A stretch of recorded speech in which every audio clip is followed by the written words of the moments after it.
Si les statistiques les plus modérées sont correctes, 40% de ceux qui se font appeler évangéliques croient déjà ce plus grand mensonge. Entre 75 à 79% de ceux qui appartiennent aux confessions principales croient ce plus grand mensonge. C'est très simple. C'est très simple parce que c'est facile à avaler et ça fait appel à notre orgueil humain. Il nous met dans notre égocentrisme au centre. Il est agréable au goût humain, à la chair, à notre nature déchue. Il n'exige rien, il n'exige aucun engagement moral, aucune loyauté, aucune limite. Il nous met dans une position supérieure. Il anesthésie vraiment les gens pour qu'ils fassent ce qui leur plaît. Si je pense qu'il y a tant de chemins qui mènent à Dieu et que Dieu se fiche pas mal du chemin par lequel je viens à lui, alors je ferai ce qui me plaît.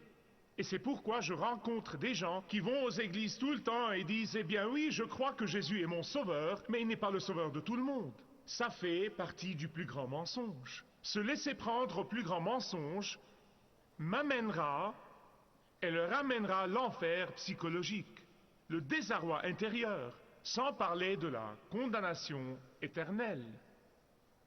Mais voilà la tragédie.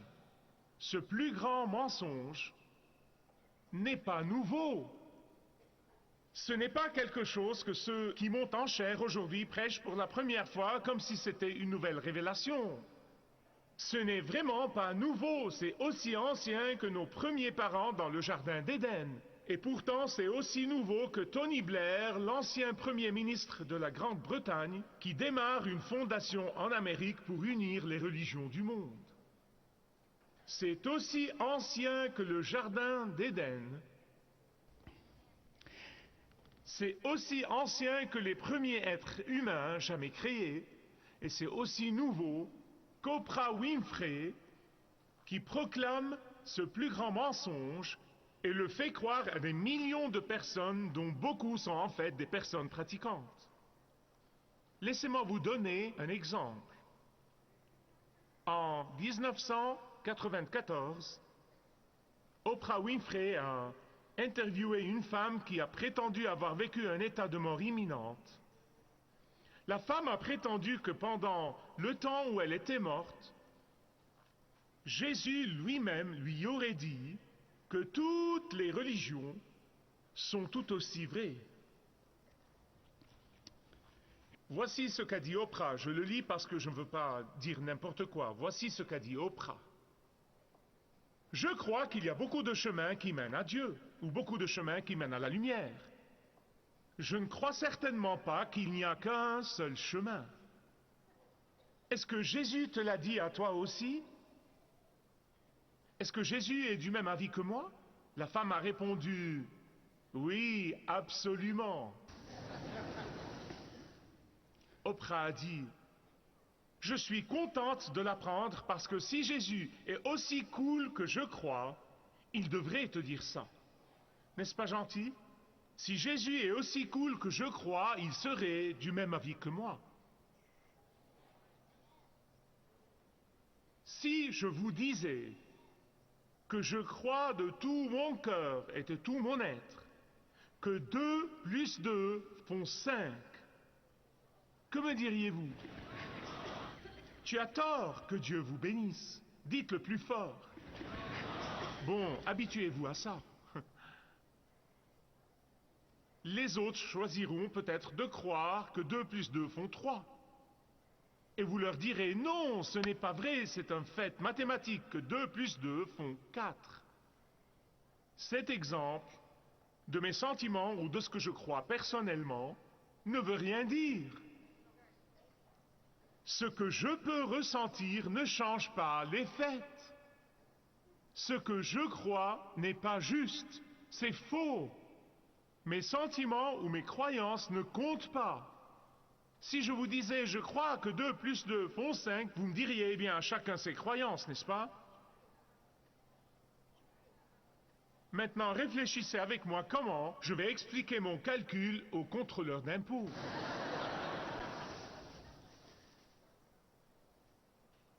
me feront vite savoir ce qu'ils pensent de ma croyance. Et je me fâcherai et je me mettrai en colère contre le fisc et je leur dirai, ce serait pour des raisons différentes, mais je leur dirai, c'est de l'intolérance de votre part. Vous êtes intolérant quand vous me dites que je dois croire que 2 plus 2 font 4. C'est de l'intolérance. Et encore, j'essaierai d'exercer mon calcul et ce que je crois à la banque. Et ils me montreront à quel point ils sont tolérants. La tolérance ne veut pas dire que je dois accepter ce qui est faux. La tolérance ne veut pas dire que je dois approuver ce qui est faux. La tolérance ne veut pas dire que je dois changer mes faits afin de vous faire plaisir. La tolérance ne veut pas dire que je suspends mes facultés et ma compréhension de la vérité afin d'arriver à bien m'entendre avec vous. Non et 1000 fois non. La tolérance me dit, tu as tort et tout à fait tort, mais je vais te respecter, je vais même t'aimer en tant que personne. Mais j'aurai toujours tort. Dans le monde réel, il n'y a pas beaucoup de tolérance à l'égard de la croyance erronée, sauf lorsqu'il s'agit de Jésus. Si vous remplissez votre voiture de jus de pruneau au lieu d'essence, vous découvrirez vite que vos moteurs ne tolèrent pas vraiment le jus de pruneau. Si vous remplissez votre verre d'essence au lieu de jus de pruneau et que vous le buvez, vous découvrirez vite que votre corps ne tolère pas vraiment l'essence. Voilà comment c'était au commencement, quand Dieu a créé un homme et une femme et les a mis ensemble dans le jardin.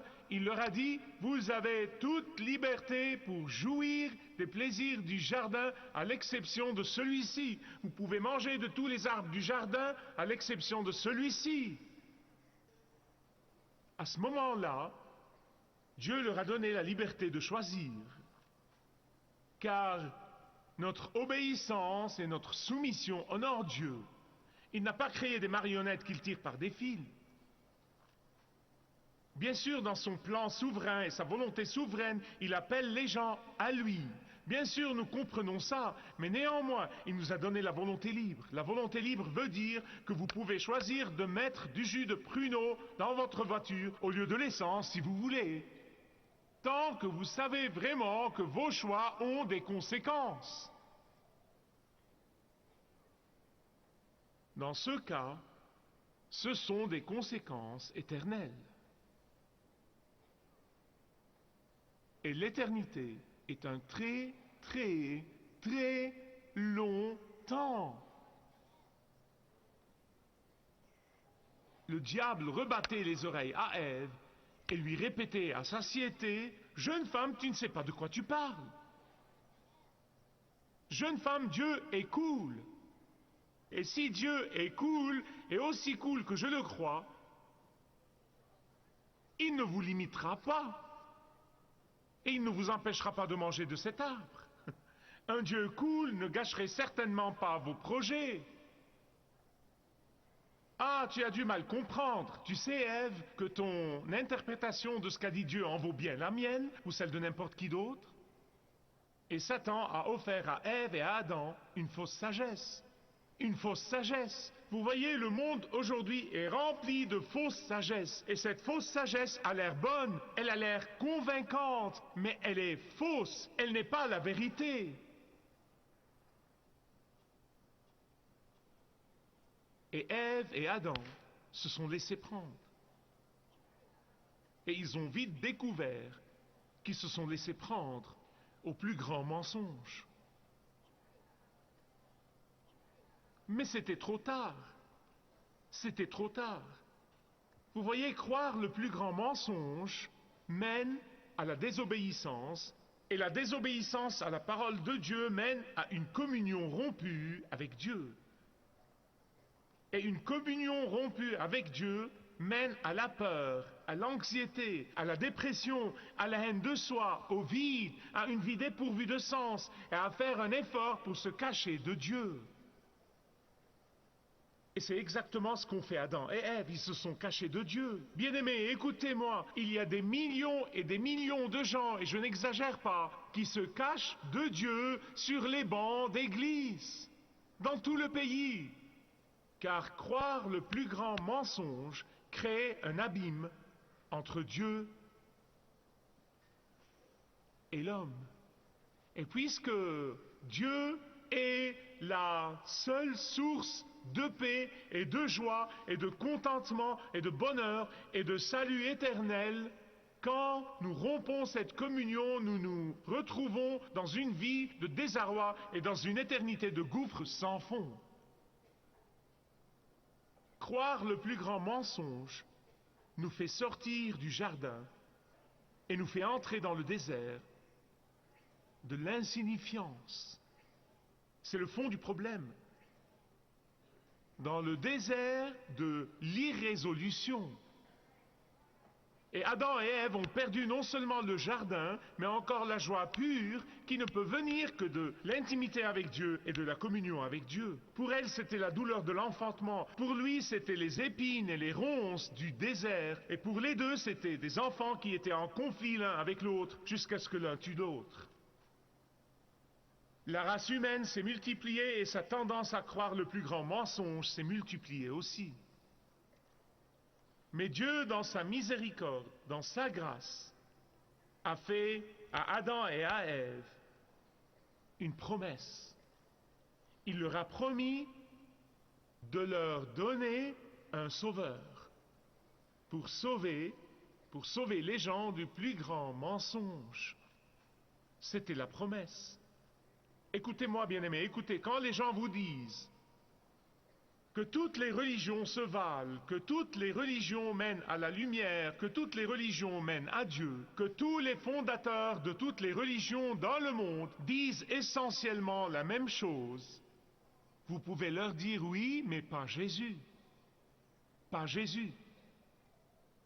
Il n'est pas venu comme ça de n'importe où pour dire aux gens de faire plus d'efforts. Non, non, non, non, non. Il est le Messie promis. Il est le Sauveur promis. Dans Genèse chapitre 3, verset 15, Dieu l'a promis dans le jardin d'Éden. Il est le Sauveur promis à Adam et à Ève. Il est Dieu le Fils qui a créé le monde au commencement. Il est le Dieu qui a le seul remède du péché et de la culpabilité et des frustrations de l'humanité. Il est le seul que le monde a désiré ardemment pour des milliers d'années avant son avènement. Il est l'espoir et le rêve de tous ceux qui ont cru au seul vrai Dieu pendant des milliers d'années. En d'autres termes, il n'est pas le fondateur d'une religion, il est le fondateur du ciel et de la terre. Il est le fondateur de la vie humaine, il est le fondateur de l'univers, il est le fondateur de la vie éternelle. Et voilà la promesse.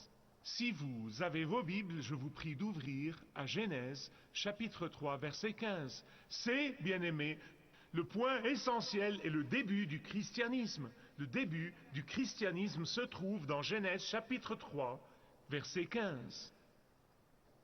Marquez-le dans vos Bibles, c'est très important. Voici ce qu'a dit Dieu à Satan dans le jardin. Genèse 3, 15. Il lui a dit, je mettrai inimitié entre toi et la femme, entre ta postérité, au singulier, et sa postérité encore au singulier, t'écrasera la tête, et tu lui blesseras le talon. Que dit Dieu là dans Genèse 3.15? Voici ce qu'il dit, écoutez avec soin. La postérité de la femme, c'est Jésus. Il est Dieu de Dieu même avant la fondation du monde. Il est né d'une femme. Il est la postérité de la femme. Satan lui a blessé le talon. Il l'a fait. Vous le voyez très clairement dans l'Évangile. Il tentait Jésus à chaque instant. Il le tentait à tout point de vue. Il mordillait son talon. Il ne le laissait jamais tranquille. Il l'a tenté dans le désert. Il l'a tenté dans les rues. Il l'a tenté partout. Et Satan a fait tout son possible pour empêcher Jésus d'aller à la croix de Calvaire. Car il savait que c'était le seul plan de Dieu pour le salut. Et c'est pourquoi il voulait l'empêcher de racheter l'humanité, de nous donner le salut. Ah, mais écoutez, quand Jésus a ressuscité d'entre les morts, il a écrasé la tête de Satan et il a détruit le pouvoir de la mort. Et la mort n'a plus de pouvoir sur les croyants. Et c'est ce que cela veut dire. C'est ce que cela veut dire. Il blessera son talon, mais Jésus lui écrasera la tête. Si vous menez une vie de défaite, c'est que vous écoutez le mensonge de Satan. Mais Jésus veut que vous meniez une vie de victoire.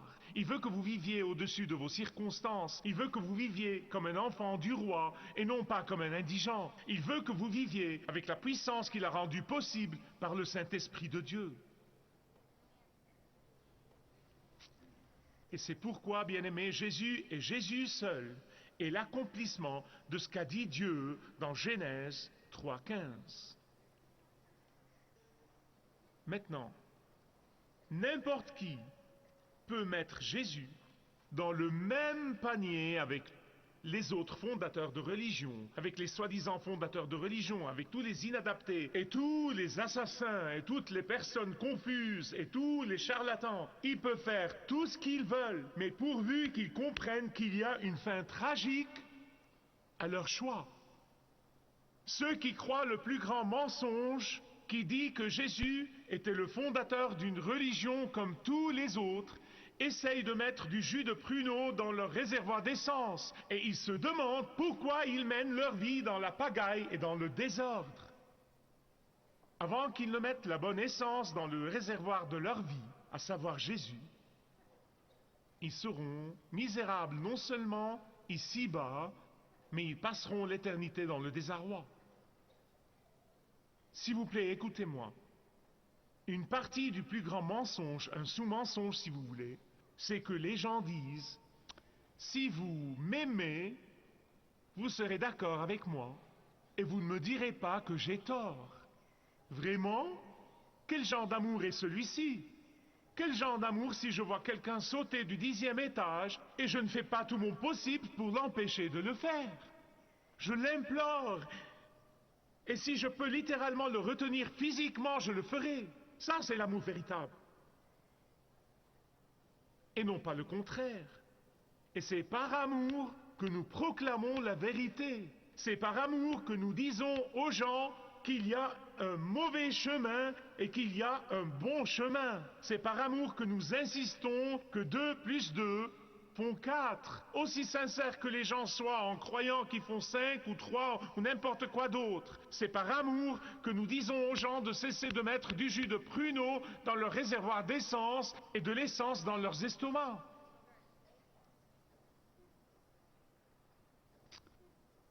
De même qu'il y a un chemin qui mène au jardin, il y a aussi un chemin qui fait sortir du jardin. Le seul chemin qui mène au jardin, c'est l'obéissance à la parole de Dieu. Et le seul chemin qui fait sortir du jardin, c'est la désobéissance à la parole de Dieu. Un chemin pour chaque sens. Et la Bible a été rédigée tout au long de 1600 ans. Vous avez compris, 1600 ans. Et non pas quelqu'un qui a imaginé que quelqu'un d'autre lui a donné un livre et lui a dit « Hé, prends-le et va raconter aux gens ce qu'il y a dedans. » Écoutez-moi, le Saint-Esprit a rédigé la Bible, mais il a choisi des dizaines d'auteurs différents tout au long de 1600 ans.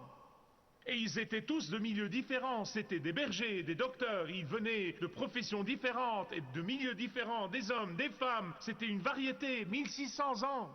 Et pourtant, ils racontent tous la même histoire. C'est le miracle de la Bible.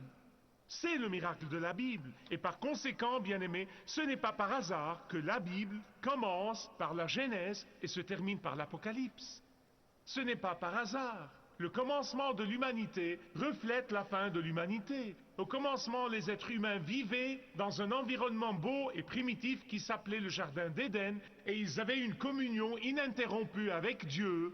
Et dans le livre de l'Apocalypse, nous voyons les croyants ressuscités au ciel et ceux qui ont ressuscité avec le Seigneur Jésus-Christ dans une belle cité, jardin qui descend des lieux célestes et où ils vivent en communion parfaite avec leur Créateur. Le premier chapitre de la Genèse décrit un mariage entre un homme et une femme. Et le dernier livre, le livre de l'Apocalypse, décrit un autre mariage entre Jésus, le marié, et les croyants, la mariée. La mariée de Jésus ne comprend que les croyants qui n'ont pas accepté de croire le plus grand mensonge. Elle ne comprend que ceux qui ont livré leur vie à Jésus-Christ et à lui seul. Elle ne comprend que ceux qui croient que le seul chemin qui mène au ciel est Jésus et Jésus seul. C'est la mariée de Christ. La mariée, c'est ceux qui croient qu'il n'y a qu'un seul chemin au salut. Et c'est pourquoi Apocalypse 19, versets 7 et 9 disent « Réjouissons-nous et soyons dans l'allégresse et donnons-lui gloire, car les noces de l'agneau sont venues et son épouse, la mariée, s'est préparée. Et l'ange a dit à Jean, le révélateur, écrit « Heureux ceux qui sont conviés au festin des noces de l'agneau. » La parallèle entre le premier livre de la Bible et le dernier livre de la Bible est même plus profonde. Dans la Genèse, le Créateur Dieu donne à l'homme toute autorité sur la création. Dans l'Apocalypse, le peuple de Jésus, ceux qui refusent de croire le plus grand mensonge et croient qu'il est le seul chemin, qu'il n'est pas comme tous les autres, reçoivent l'autorité pour régner et gouverner sur tout l'univers avec Jésus. Dans la Genèse, l'humanité a commencé dans la paix et la joie. Et dans l'Apocalypse, grâce à Jésus, ceux qui appartiennent à Jésus passeront l'éternité dans une plus grande paix et dans une plus grande joie qui dépasse tout ce qu'on peut imaginer. Vous voyez ce qui est arrivé entre la Genèse et l'Apocalypse, c'est Jésus. Qu'est-ce qui est arrivé entre la Genèse et l'Apocalypse? Que Dieu vous bénisse. Comme Dieu l'a promis à Adam et à Ève, dans Genèse 3,15, Jésus est venu du ciel. Il est né d'une femme, il est la semence ou la postérité au singulier de la femme. Et c'est pourquoi lui seul, par sa mort sur la croix et par sa résurrection, lui seul a résolu le problème du péché et de la culpabilité et de la haine de soi et du désespoir. Et bien aimé, c'est la vérité, toute la vérité et rien que la vérité. Peut-être qu'il y a quelqu'un ici aujourd'hui qui dit « Michael, j'ai écouté des pasteurs et je suis tombé dans le piège de penser que Dieu est tellement grand qu'il a beaucoup de chemins, juste comme il prêche, et je me suis laissé prendre. » Aujourd'hui, vous pouvez dire, Seigneur Jésus, je regrette de m'être laissé prendre au plus grand mensonge. Pardonne-moi. Et vous pouvez le prier d'entrer dans votre vie quand vous confessez votre péché. Il viendra et régnera et gouvernera ici. Vous voyez, la plupart des gens pensent que la vie éternelle commence quand nous mourrons. Non, la vie éternelle commence à l'instant où vous dites oui à Jésus. Merci de regarder ce programme. Marcher avec le guide est un programme et un ministère de Kingdom 7 que je vous présente chaque jour en anglais, en arabe et en français, dans l'espoir que Dieu l'utilise pour vous toucher et toucher vos besoins. Et je prie que Dieu ait déjà guidé beaucoup d'entre vous dans une relation plus forte et plus profonde avec lui à travers Malakut Sat. Que Dieu vous bénisse.